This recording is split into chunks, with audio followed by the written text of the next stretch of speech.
Salut à tous, ici Michael, j'espère que vous allez bien. On se retrouve aujourd'hui pour une nouvelle vidéo consacrée au logiciel Blender. Aujourd'hui, je vais vous montrer comment créer des matériaux dynamiques synchronisés entre eux avec une sorte de groupe qui va générer un node que vous allez pouvoir réutiliser de manière instanciée entre objets. Ça va vous permettre par exemple de créer ce que vous avez sous les yeux avec un matériau de métal unique et le réutiliser dans un métal troué par exemple. Donc mon métal troué, vous voyez que j'ai une texture qui va faire la variation entre du transparent pour voir à travers et du métal. Et ce métal, si j'appuie sur Tab, c'est tout simplement une node custom que je vais pouvoir modifier et c'est instancié, c'est-à-dire que si je change la couleur d'un métal, il y a les deux qui vont se mettre à jour. Donc je peux faire ça avec autant de matériaux que je le souhaite en les linkant entre eux. Ça marche même entre différents objets, donc ça c'est vraiment pas mal. Je vais aller dans un nouveau fichier Blender et on va faire tout ça ensemble. Donc je supprime le cube de base et je vais mettre un nouveau plane, passer en vue dessus, étirer un petit peu, et ça on va dire que c'est ma plaque de métal. CTRL A, Scale, très important d'appliquer l'échelle pour la suite de la vidéo, vous allez comprendre pourquoi. Donc je vais créer un nouveau premier matériau, que je vais appeler métal base. Et ensuite on aura métal troué.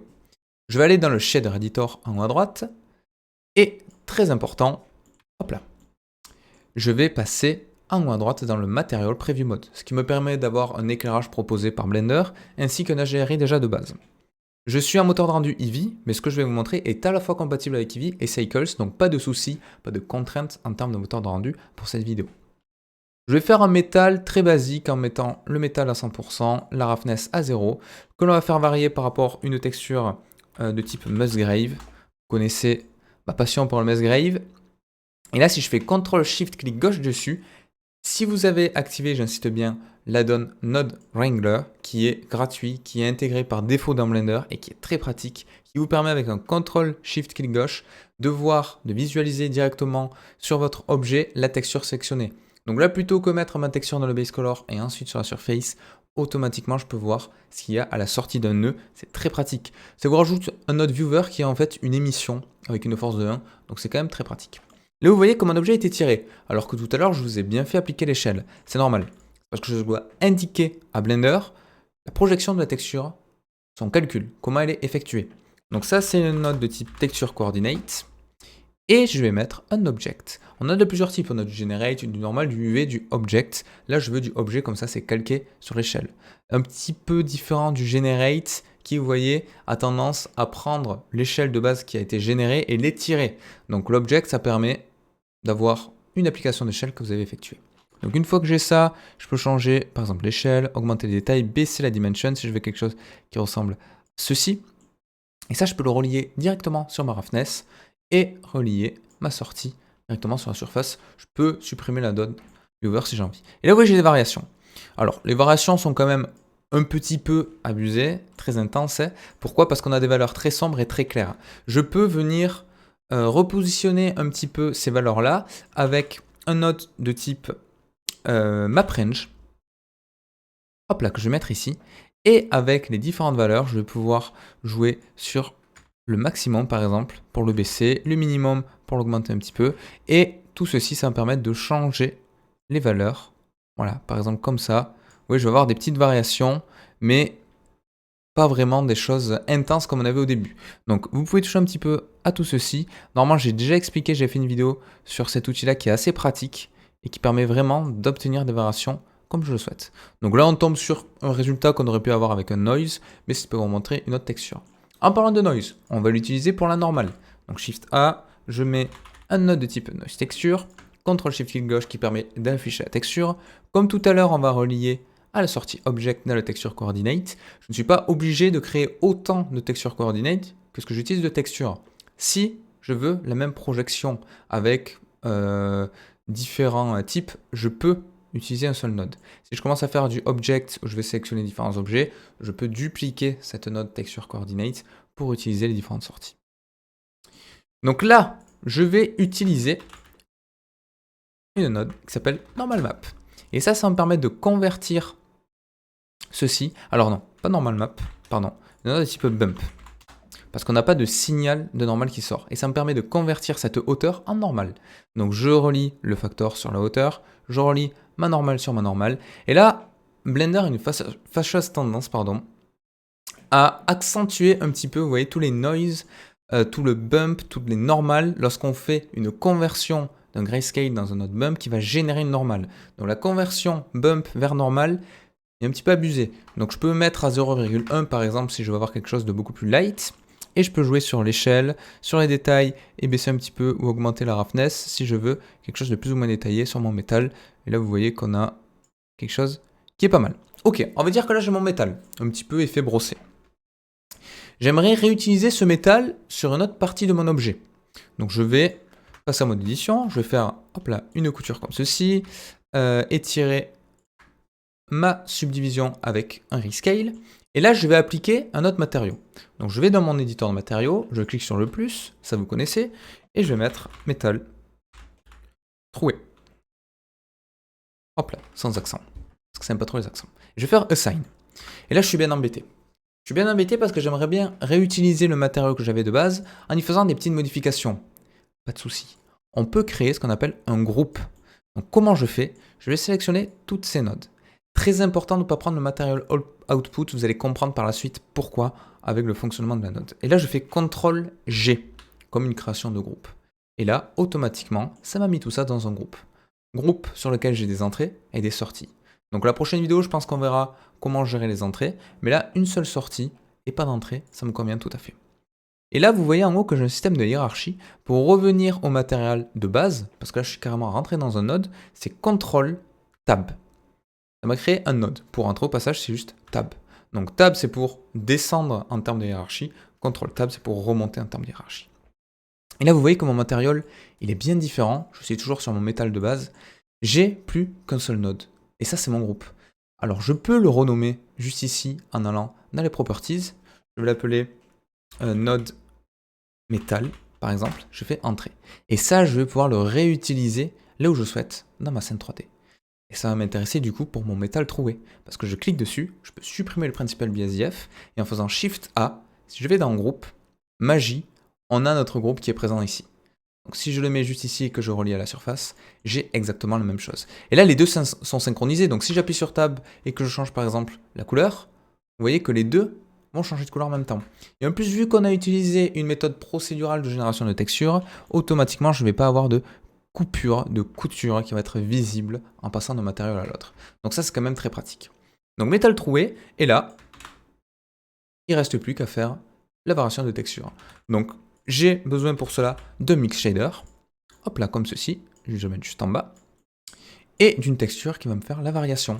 Donc moi, je vais utiliser par exemple un Voronoi, un petit peu comme dans l'exemple que je vous ai montré au début, où on va trouer notre plaque. Donc là, on a des petites variations, c'est tout à fait normal, vous allez comprendre pourquoi. CTRL-SHIFT, clic gauche, je rappelle que ça permet d'afficher, de visionner en temps réel dans la vue 3D la texture avec le plugin NodeRender qui est intégré de base dans Blender, qui est tout à fait gratuit. Donc je vous conseille de l'installer, il est vraiment top. Pareil, Texture Coordinate. Je peux le mettre ici, je prends mon object sur la vector. Voilà, je vais baisser la randomness. Je vais rajouter une color ramp. Et ça va me permettre de clamper un petit peu les valeurs. Alors, c'est pas vraiment une normalisation, mais vous voyez, je vais pouvoir décaler mes couleurs pour avoir quelque chose qui ressemble par exemple à ceci. Et là, vous voyez certainement où je vais en venir. On va pouvoir rajouter plus ou moins d'informations. Donc, en fonction de l'échelle de votre objet, vous faites comme vous voulez. Et ça, je vais le relier directement dans mon facteur du mix shader et je vais obtenir ce que vous avez sous les yeux. Vous allez voir que ça, c'est très pratique. Parce que j'aurai juste à rajouter une autre variation sur le shader de base et le tour sera joué. Donc vous voyez, là, j'ai bien des points noirs qui apparaissent. Je pourrais très bien ici rajouter quelque chose comme du transparent. Voilà, transparent BSDF, qui par défaut d'un Eevee est pas forcément bien géré. Donc ça, on va devoir juste changer une option. Vous voyez, j'ai du transparent, mais il me met quand même des cercles noirs. Je vais juste aller dans les options. Et ici, dans le blend mode, je vais passer en alpha clip ou alpha blend. Ça dépend en fait si vous voulez une coupure nette et franche. Donc l'alpha clip, vous voyez, ça vient couper de manière très brute l'objet. Si je me mets en alpha blend, je pourrais me permettre un léger dégradé ici dans la color ramp et il serait retransmis sur mon shader directement dans Blender. Vous voyez là, j'ai un léger dégradé et en bougeant cette valeur-là, je peux avoir un dégradé sur mon opacité. Bon, là, pour l'exemple, je vais le mettre comme ça par exemple. Mais voilà, vous voyez un petit peu la fonctionnalité qui est qui est assez intéressante. Donc on a l'impression d'avoir une couture comme ça quand je bouge. Ça, c'est tout simplement l'interprétation d'alpha qui force un petit peu Blender à faire des calculs différents entre là et là. Mais il ne devrait pas y avoir de problème. Vous voyez, quand on passe à alpha clip, vu que j'ai pas d'interprétation d'alpha de manière un petit peu différente, on n'a pas de problème. On n'a aucun changement ici avec des coutures, vu que la texture est générée procéduralement. Donc ça, on peut l'utiliser pour faire des decals, on peut l'utiliser pour faire des variations avec des matériaux instanciés. Donc ça, je pense que c'est ce qu'on verra dans la prochaine vidéo où je ferai un métal de base et je vous montrerai comment faire plusieurs variations en partant de ça, des variations de couleurs, des variations de salissure ou autre. Ça va être assez utile. Je ferai une vidéo également, je pense, sur les decals. Et voilà, c'est très pratique et ça permet également, ça on oublie trop souvent de le dire, d'organiser proprement vos matériaux. C'est-à-dire que là, j'ai un node métal, je pourrais très bien par-dessus prendre ça, faire un autre CTRL-G, un autre groupe, et du coup j'aurai un groupe dans un groupe. Hop là, vous voyez, là j'aurai à nouveau un seul groupe. Celui-là, je pourrais l'appeler tout simplement node troué. Tac. Et du coup, en rajoutant un autre objet, je pourrais directement utiliser mon groupe qui s'appelle node troué et le mettre sur la surface. Voilà. Et ça fonctionnerait très bien. Donc j'aurais juste à changer dans les options, ici l'alpha clip à nouveau pour retrouver ce que j'avais comme résultat. Donc voilà, c'est quand même très pratique. Ce genre de choses. Plus vous voyez comme on est en procédural, je peux rescaler mes objets, par exemple comme ceci avec un CTRL A scale. Vu que je me suis mis en projection de texture object, automatiquement ça va s'adapter. Donc c'est quand même très pratique.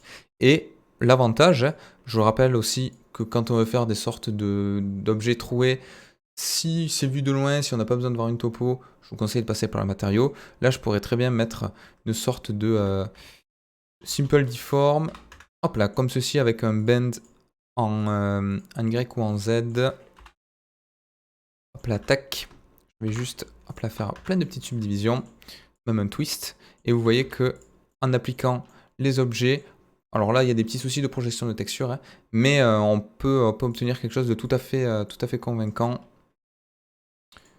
Voilà. Uniquement avec des textures. Donc ça c'est quand même très pratique. Donc ça, si vous voulez que ça marche très bien sur un objet qui va être potentiellement bendé comme on a sous vos yeux. Si c'est quelque chose qui est planaire, ça va très bien marcher. Si on commence à le tordre dans un autre sens, potentiellement ça va poser des problèmes. Vous voyez, on a une sorte de projection un petit peu bizarre. Donc ça peut venir de plein de choses, mais je vous conseille de passer du coup soit par des UV, soit de changer un petit peu le mode de, ici de génération des textures. Bon, ça mériterait une vidéo complète. Mais voilà, sachez que la plupart du temps, quand on veut trouver des objets, s'ils sont vus de loin, c'est quand même plus pratique de le faire directement sur un matériau avec un alpha qui va venir enlever une partie du surfacing plutôt que faire tout ça en main. Là, vous voyez, avec des UV, ça marcherait, mais du coup, il faudrait un petit peu le retravailler. Ok? Donc, c'est tout pour aujourd'hui. J'espère que vous avez appris des choses essentielles. N'hésitez pas, si vous avez des questions, à les poser dans les commentaires. J'y répondrai avec plaisir si j'ai le temps. Alors je lis tous les commentaires, c'est vrai que des fois j'ai pas forcément le temps de répondre du tac au tac, mais je réponds le plus possible du moins. Il y a également le Discord qui est dans la description, ma chaîne Twitch si vous voulez venir poser des questions quand je suis en live, c'est également avec plaisir. Il y a tous les réseaux sociaux, tout ce qu'il faut, n'hésitez pas à jeter un coup d'œil. Et je vous dis à la prochaine. Ciao!